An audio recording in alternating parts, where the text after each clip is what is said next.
Вы смотрите новости, в студии Валерия Наумова. Здравствуйте. Вот о чем расскажем в этом выпуске. Развитие народной дипломатии и международного сотрудничества. В столице состоялся 15-й съезд женщин Якутии. Уточнение биоразнообразия и пересчет численности копытных. В Нюрбинском районе проводится учет численности охотничьих ресурсов методом авиаучета. Мастер-классы, творческие площадки не только. В Якутске открылась выставка народных мастеров Дальнего Востока и Сибири. Последние дни многие общественные деятели, ученые, политики, простые граждане, выдающиеся спортсмены и ветераны спорта высказывают слова одобрения, поддержки и солидарности в адрес главы России Владимира Путина в связи со сложившейся ситуацией в Украине. Наша страна является родиной многочисленных национальностей и сильна единством ее регионов. Мирная и безопасная жизнь является приоритетной задачей в ведении государственной политики России. Решительные действия главы государства Владимира Владимировича Путина защищают интересы российского народа и рубежи нашей огромной страны.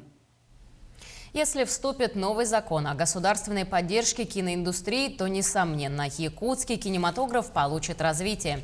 Сегодня якутское кино – явление уже мирового масштаба. Об этом свидетельствуют многие призы и победы на международных фестивалях. Для кинематографистов должны быть созданы благоприятные экономические условия. И все это должно быть отражено в законе о поддержке кино. К примеру, региональный законопроект имеется в Бурятии, Башкортостане, Калужской области и Оренбурге. За 10 лет якутскими режиссерами выпущено более 100 кинофильмов. Напомним, в конце 2021 года о необходимости разработки республиканского закона говорил в своем послании глава республики Айсан Николаев.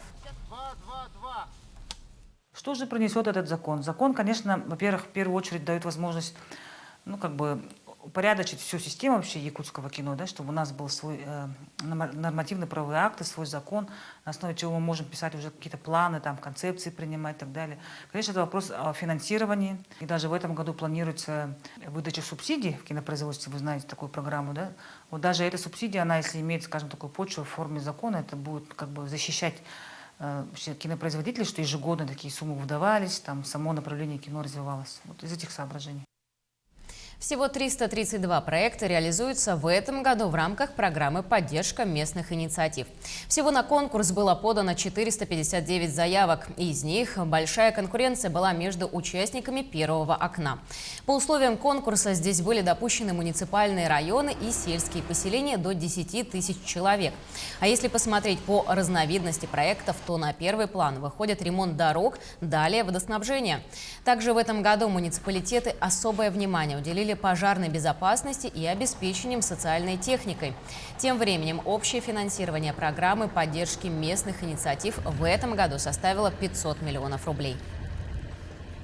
Любой житель городского округа, может внести свое предложение, и если за него проголосует большинство, каждый человек может вообще от зарождения этого проекта до его реализации все этапы отследить, посмотреть и лично поучаствовать в этом. В этом году у нас 3 проекта. Это благоустройство второй очереди сквера. В первую очередь мы реализовывали также через программу поддержки местных инициатив. И 2 дворовые территории. Одна дворовая территория у нас совместно с проектом «1000 дворов».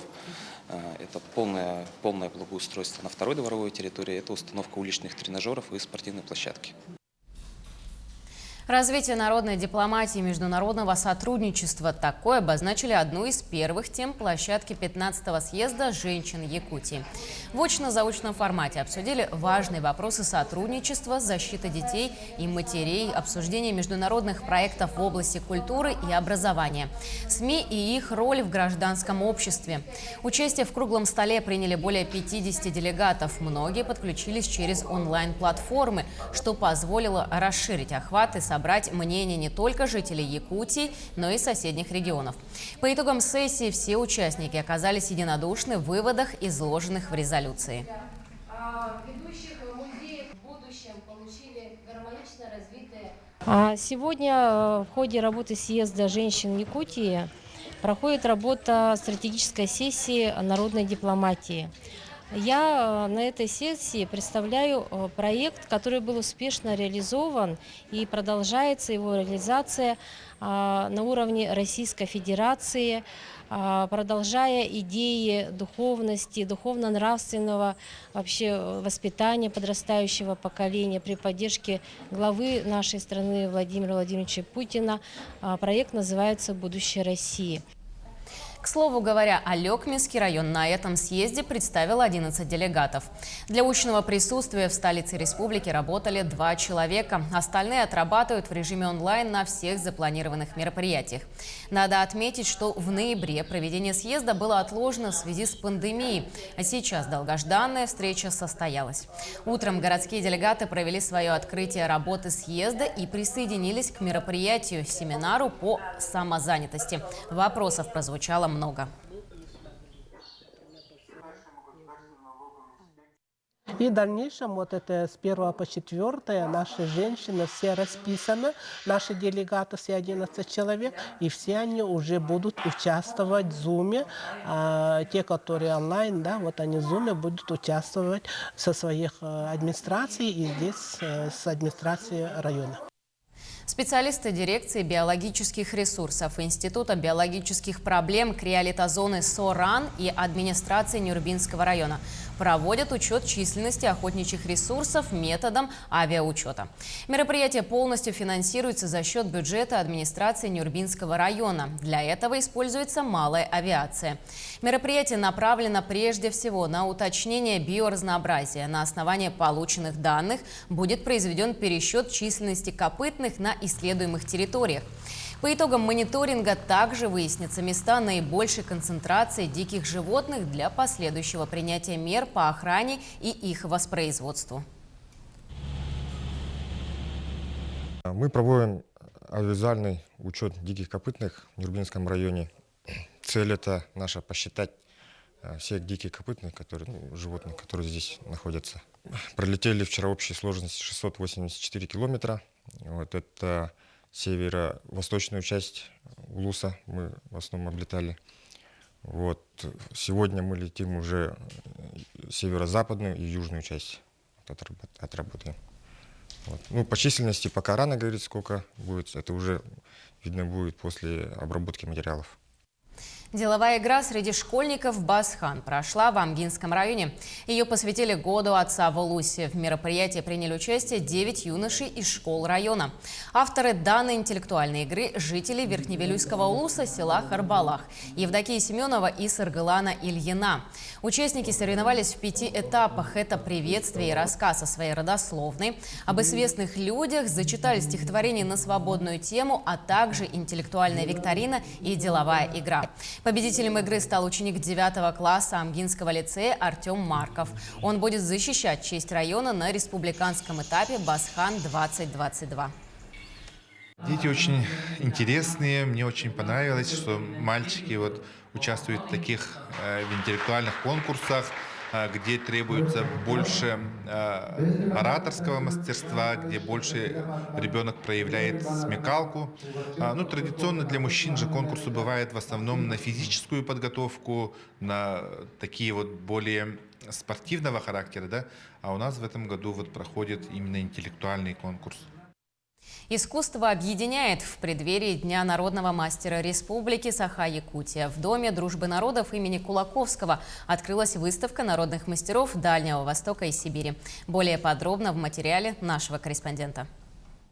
Спустя 2 года после снятия части ограничительных мер по противодействию распространению COVID-19 народные мастера Якутии и Дальнего Востока вновь встретились на якутской земле. Традиционно площадкой проведения выставки ярмарки стало здание Дома дружбы народов имени Алексея Елисеевича Кулаковского. В этот раз участников стало еще больше, ведь за эти 2 пандемийных года мастера не только Якутии, но и субъектов Дальнего Востока и Сибири накопили немало своих работ. И теперь стало пора их представить публике. Во время пандемии мы просто так не сидели, занимались творчеством. И очень рады, что выставка проходит. Работы разные, в основном техника изготовления, ручная работа. Например, народный умелец из Татинского улуса Василий Сабарайкин представил здесь быт наших предков в форме игрушек. Этим самым он хочет показать, благодаря чем и какой работе наши предки добывали еду и жили в суровых условиях Якутии. Во время пандемии я делал старинные, я хочу молодежи показать. Например, бык с дровами. Каждую неделю наши предки раньше возили, каждую неделю топором возили домой на камелек топить, балаган топить. Слишком большая работа. И раньше наши предки возили каждый день на коров сено, быком и лошадьми. Весь трудоемкая работа. Каждый день. А сейчас как они возят? А раньше быком и конем возили. Всего свои работы здесь представили несколько десятков народных мастеров. Выставка-ярмарка здесь будет проходить до 6 марта. Помимо якутских мастеров, свои работы здесь представили мастера из Бурятии, Магадана, Камчатки и из других субъектов Дальнего Востока и Сибири. Так что каждый житель и гость столицы здесь найдет себе нужную и креативную вещь ручной работы. Дмитрий Тымыров, Георгий Григорьев, Владимир Павлов, Якутск. С этого года на предприятиях Якутии будут внедрять производственную гимнастику. На сегодня Министерство спорта региона утвердило план мероприятий. В течение первого квартала этого года должны подготовить комплекс упражнений по категориям.